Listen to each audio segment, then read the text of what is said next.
Gusto mo bang malaman kung gaano ka pa katagal mabubuhay pagkatapos mong tumuntong ng edad 70? Alam mo, habang tumatanda tayo, mas nagiging mahalaga ang bawat taon. Mas iniingatan natin ang ating kalusugan, mas pinapahalagahan natin ang oras, at mas iniisip natin ang kahulugan ng mahabang buhay. Pero ang tanong, paano mo malalaman kung gaano ka pa katagal mabubuhay?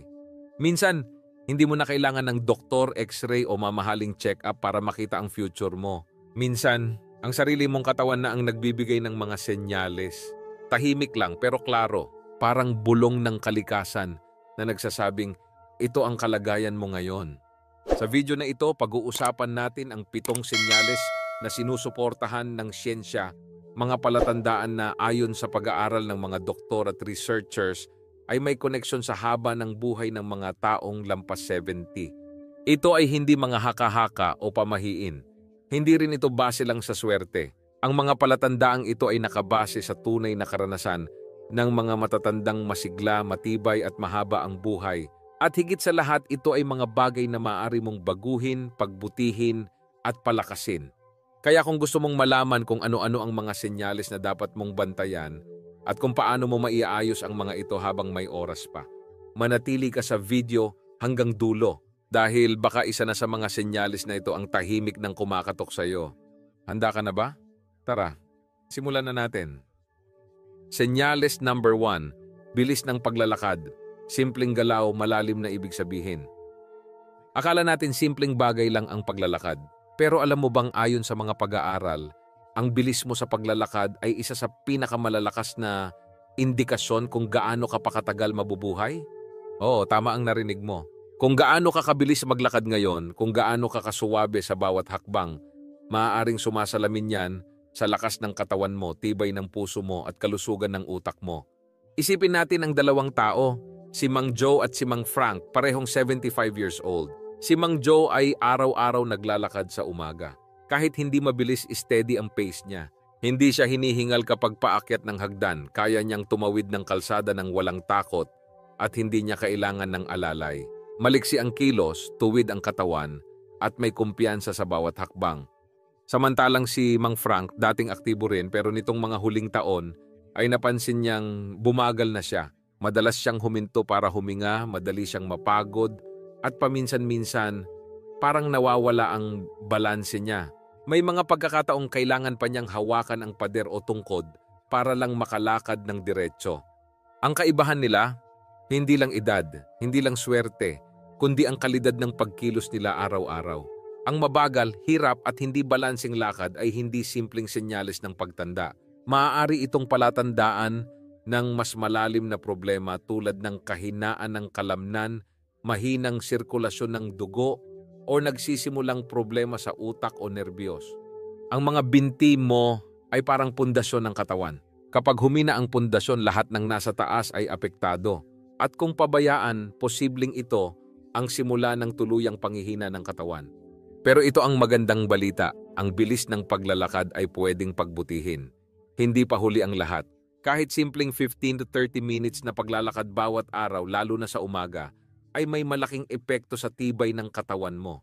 Mas tumitibay ang puso, mas lumalakas ang kalamnan, at mas bumubuti ang koordinasyon ng katawan at isip. Kung hindi mo kaya ng malayo, simulan mo sa maikli. Ang mahalaga, gumagalaw ka.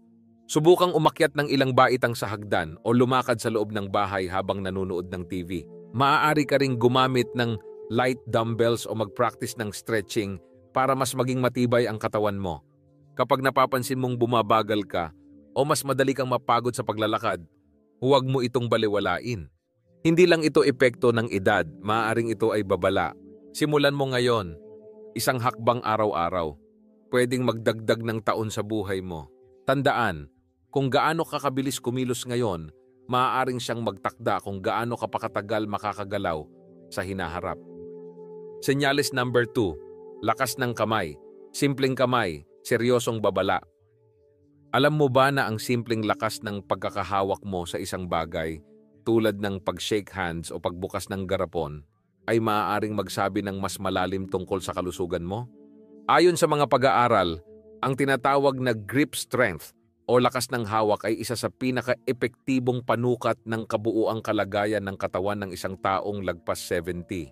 Hindi ito usapin ng macho o ng palakasan. Ito ay usapin ng muscle strength, sirkulasyon ng dugo, at kalusugan ng nerbiyos sa buong katawan.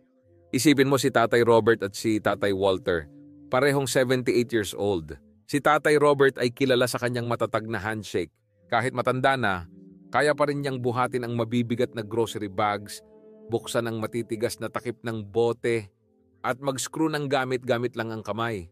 Nag-ehersisyo siya paminsan-minsan gamit ang light weights at hindi niya hinahayaan na tumamlay ang katawan niya. Si Tatay Walter naman, sa kabilang banda, ay napapansin na nahihirapan na sa mga simpleng bagay. Kapag may kailangang buksan na garapon, humihingi na siya ng tulong. Nahuhulog minsan ang hawak niya at kapag nagbubuhat ng bag, parang nanginginig ang mga daliri niya. Akala niya normal lang ito sa pagtanda, pero hindi niya alam, ito'y babala. Kapag humihina ang grip strength mo, malaki ang posibilidad na humihina rin ang iba pang bahagi ng katawan mo. Pwedeng ito ay senyales ng muscle loss o pagkawala ng lakas sa mga braso at binti. At kapag bumagsak na ang muscle mass, madali ka nang mapagod, matumba at mawala ng sigla. Pero tulad ng paglalakad, kayang-kaya itong ayusin. Hindi mo kailangan ng gym o mamahaling gamit. Pwede mong simulan sa bahay. Mag-squeeze ng tennis ball araw-araw. Gumamit ng hand grippers habang nanonood ng TV. Magbuhat ng magagaan na bagay tulad ng bag na may lamang tubig o gulay. Magpihit ng bote pabalik-balik para masanay ang wrist at fingers. Hindi lang ito pampalakas ng kamay, kundi pampahaba rin ng buhay. Subukan mong i-check ang lakas ng kamay mo ngayon. Kaya mo pa bang buksan ang matigas na garapon? O may nararamdaman ka ng panghihina? Huwag mo itong baliwalain. Dahil ang simpleng paghihina ng hawak ay maaaring hudyat ng paghina ng katawan. Tandaan, ang kakayahan mong humawak ng matatag ngayon ay maaaring sumasalamin sa kakayahan mong kumapit sa buhay sa mga darating na taon. Senyales number 3, kakayahang tumayo sa isang paa, balanse mo, buhay mo. Kapag narinig mo ang salitang balanse, ano ang naiisip mo? Karaniwan, iniisip natin ito bilang simpleng pisikal na bagay. Yung hindi ka basta natutumba o nadadapa. Pero ayon sa siyensya, ang kakayahan mong tumayo sa isang paa nang hindi natitinag ng 10 segundo ay isa sa pinakamalalakas na palatandaan kung gaano ka pa katagal mabubuhay. Yes, ganun kasimple. Isang paa, 10 segundo. Pero ang kahulugan? Malalim. Kilala mo ba si Lola Carol? 72 years old. Araw-araw siyang naglalakad, nagyoyoga tuwing hapon. At kapag tinanong mo kung kaya ba niyang tumayo sa isang paa, kaya niya agad, walang kahirap-hirap, parang bata kung kumilos. Balanseng-balanse ang katawan, tuwid ang likod at matibay ang tindig. Samantala, si Lola Nancy, kaibigan niya, ay hindi na makatiis ng ilang segundo sa isang paa. Kapag sinubukan niya, agad siyang natitinag at kailangang kumapit sa pader o upuan. Madalas na rin siyang nadadapa o nawawalan ng balanse sa biglaang kilos. Sa una, inisip niyang normal lang ito dahil sa edad. Pero ang totoo, babala na ito ng kahinaan ng katawan, utak at nerbiyos. Ang balanse ay hindi lang tungkol sa binti. Kailangan dito ng malusog na utak, matatag na kalamnan at maayos na koordinasyon ng buong katawan. Kapag humihina ang balanse mo, tumataas ang panganib na matumba, maospital at magkaroon ng komplikasyon na madalas ay simula ng tuluyang paghina. Pero tulad ng nauna, may magagawa ka.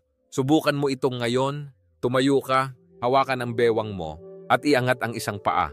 Kaya mo ba itong panatilihin ng 10 segundo nang hindi kumakapit? Kung hindi, huwag mabahala dahil pwede mo itong pagbutihin. Mga simpleng ehersisyo. Tumayo sa isang paa habang nagsisipilyo o naghuhugas ng pinggan. Maglakad ng heel to toe. Ang sakong ng isang paa ay sumusunod sa dulo ng kabilang paa. Gumawa ng light tai chi o stretching na pampalakas ng core at tuhod. Kapag napapansin mong madalas kang matapilok, bumangga sa pinto o kailangan mo ng laging may hinahawakan habang naglalakad, simulan mo nang sanayin ang balanse mo. Dahil ang katawan na walang balanse ay katawan na mabilis bumagsak. Tandaan, ang kakayahan mong tumayo ng matatag sa isang paa ngayon ay sumasalamin sa tibay ng katawan mo sa mga susunod na taon. Senyales number 4, gawi sa pagtulog, kalidad ng tulog, kalidad ng buhay. Kapag iniisip natin ang mahabang buhay, madalas diet at ehersisyo ang unang pumapasok sa isip. Pero alam mo ba na ang kalidad ng tulog mo ay may kinalaman din sa haba ng buhay mo? Tama, ang tulog ay hindi lang simpleng pahinga. Habang natutulog ka, nagre-repair ang katawan, lumalakas ang immune system, at nililinis ang utak mo sa mga toxins na nagdudulot ng memory loss o dementia. Kaya kung palagi kang kulang sa tulog, hindi ka lang inaantok, pumapaikli rin ito ng buhay mo. Kilalanin natin si Lolo Henry at si Lolo Bill, parehong nasa mid-70s. Si Lolo Henry ay may regular na tulog. Tuwing alas 10 ng gabi, tulog na siya. Gumigising ng alas 6 ng umaga. Presko ang pakiramdam, alerto ang isipan, at may gana sa buong araw. Malinaw pa rin ang memorya at bihirang magkasakit. Samantalang si Lolo Bill kabaligtaran, madaling araw na kung matulog. Madalas magising sa gitna ng gabi, nagbabalik-balik sa banyo at hirap nang makatulog muli. Kapag umaga, parang hindi siya nagpahinga. Mabagal kumilos, makakalimutin at laging pagod. Hindi niya alam, pero unti-unting sinisira ng kulang at mababang kalidad ng tulog ang katawan niya. Ayon sa mga eksperto, ang mga matatanda na consistent ang tulog at may sapat na oras ng pahinga ay mas matibay ang katawan, mas malayo sa sakit, at mas mababa ang tsansa ng depression o heart disease. Kaya kung madalas kang magising ng madalas sa gabi, antukin buong araw, makaramdam ng pagod kahit mahaba ang tulog, huwag mo itong baliwalain. May mga simpleng paraan para maayos ang tulog mo. Magkaroon ng regular na oras ng tulog at gising. Magpaaraw sa umaga. Iwasan ang gadgets 1 oras bago matulog. Iwasan ang mabibigat na pagkain sa gabi. Gumawa ng relaxing routine bago matulog, tulad ng warm bath o tahimik na dasal. Simulan mong iobserbahan ang tulog mo. Gumigising ka ba na may enerhiya o parang puyat pa rin? Kapag napapansin mong pabago-bago ang tulog mo o kulang ang pahinga mo, panahon na para ayusin ito. Dahil ang katawan na kulang sa tulog ay katawan na unti-unting humihina. Tandaan, ang kalidad ng tulog mo gabi-gabi ay direktang konektado sa tibay ng katawan mo taon-taon.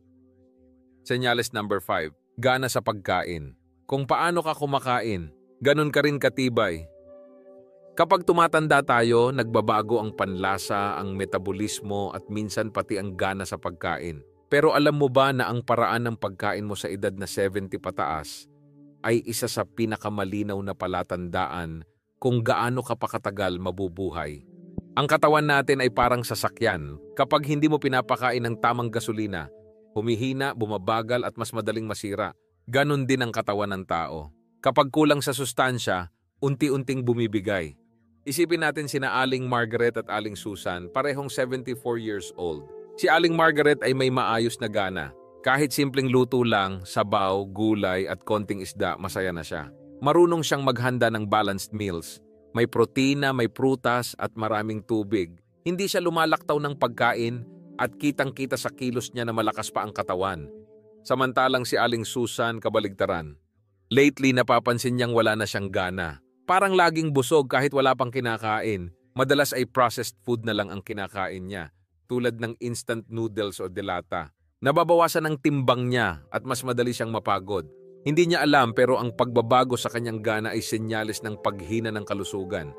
Ayon sa siyensya, kapag bigla kang nawalan ng gana sa pagkain o bumababa ang timbang ng hindi sinasadya, maaaring senyales ito ng problema sa panunaw, hormonal imbalance, o mas malala pa early stage ng cognitive decline.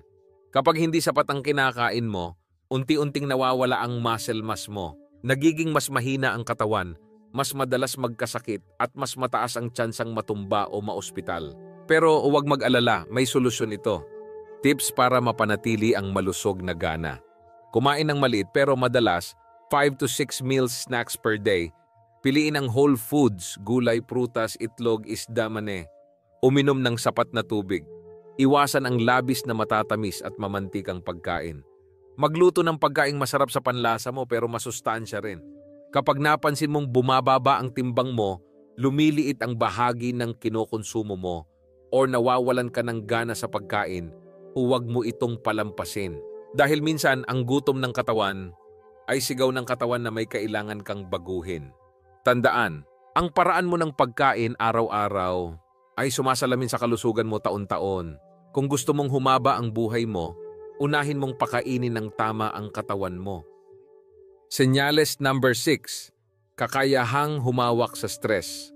Kalma ngayon, buhay bukas. Hindi mo man ito agad napapansin, pero ang paraan ng paghawak mo sa stress ay may direktang epekto sa kalusugan mo at sa haba ng buhay mo.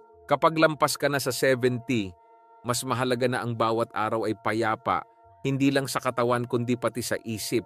Dahil ayon sa mga eksperto, ang matagal at tuloy-tuloy na stress ay isa sa pangunahing dahilan ng maagang pagkamatay sa matatanda. Isipin natin si Mang John at si Mang Richard, parehong 76 years old. Si Mang John tulad din ng iba may problema, minsan sa pera, minsan sa kalusugan, minsan sa pamilya. Pero marunong siyang huminga ng malalim. Kapag may suliranin, tahimik lang siya. Pinapakinggan ang sarili, naglalakad, nagdadasal at humahanap ng solusyon. Hindi siya nagtatagal sa galit o pag-aalala. Samantalang si Mang Richard, laging aburido. Lahat na lang ng bagay ay pinoproblema, traffic, balita, singil sa kuryente. Kahit maliit na bagay, pinapalaki. Hindi siya makatulog, lagi siyang pagod at napapadalas ang check-up. Hindi niya alam pero unti-unti nang nilalason ng stress ang katawan niya. Ang matagal na stress ay nagdudulot ng mataas na blood pressure, mahinang immune system, mabilis na pagtanda ng cells, mas mataas na risk ng sakit sa puso at Alzheimer's. Kaya kung ikaw ay madaling mabahala, mainitin ang ulo o palaging napupuno, panahon na para pag-isipan ito. Narito ang ilang simpleng paraan para kontrolin ang stress. Gumawa ng daily routine na may tahimik na oras, kahit 10 minuto lang. Huminga ng malalim at dahan-dahan kapag na-stress. Makipagkwentuhan sa kaibigan o apo. Gumalaw kahit simpleng paglalakad. Iwasan ang masyadong panunood ng negatibong balita. Hindi mo kailangan ng therapy agad. Minsan simpleng katahimikan lang o pagkanta ng paborito mong kanta ay sapat na para gumaan ang pakiramdam. Kapag nararamdaman mong palagi kang tense, madalas kang pagalitan ng sarili mong isip o hindi ka na makarelax, mag-pause. Hindi mo hawak lahat pero hawak mo kung paano ka tutugon. Tandaan, ang tunay na lakas ay hindi laging pasigaw. Minsan, nasa likod ito ng tahimik na pagngiti sa gitna ng problema. Ang kalmadong isip ay katawan na hindi minamadaling tumanda. Ang marunong magpahinga ay may mas mahabang buhay na hinaharap. Senyales number 7, mga ugnayang panlipunan. Ang koneksyon ang nagpapahaba ng buhay. Ang isa sa pinaka-underrated pero pinaka-makapangyarihang palatandaan ng mahabang buhay ay hindi matatagpuan sa ospital o reseta. Matatagpuan ito sa mga taong nakapaligid sa iyo, mga kaibigan, pamilya, kapitbahay, o kahit mga kasamahang madalas mong nakakausap. Ayon sa maraming pag-aaral, ang mga matatandang may matibay na ugnayang panlipunan ay mas mahaba ang buhay, mas masaya at mas malusog. Samantalang ang matagal na kalungkutan o isolation ay may epekto sa katawan na kasing bigat ng paninigarilyo o sobrang katabaan. Kilalanin natin si Lola Eleanor at si Lola Barbara, parehong 78 years old. Si Lola Eleanor ay aktibo sa kanyang komunidad.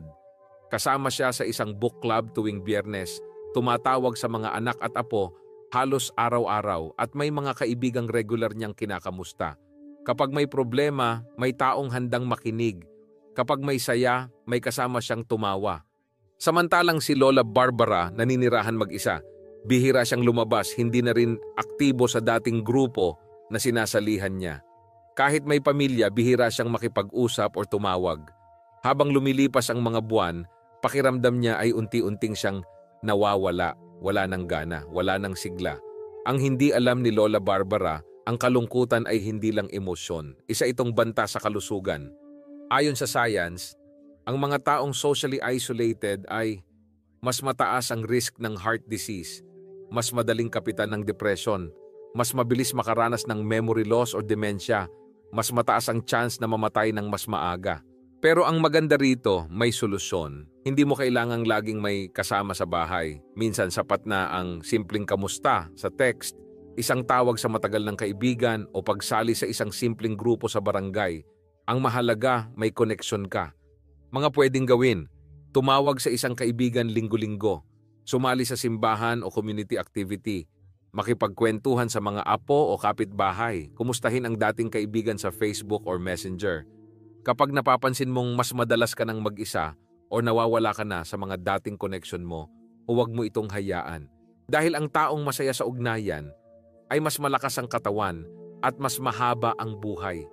Tandaan, ang kalusugan ay hindi lang pisikal. Kailangan mo rin ng puso at koneksyon. At sa dulo ng buhay, hindi lang ang taon ang mahalaga, kundi kung sino ang kasama mo sa mga taon na iyon. Ngayon na napag-usapan na natin ang 7 senyales na maaring magsabi kung gaano pa tayo katagal mabubuhay pagkatapos ng 70. Tanungin mo ang sarili mo, kumusta ka na ba talaga? Ano sa mga palatandaang ito ang pinaka-nakarelate ka? Ang bilis ng lakad mo, lakas ng kamay, kakulangan sa tulog, o baka ang pagiging mag-isa?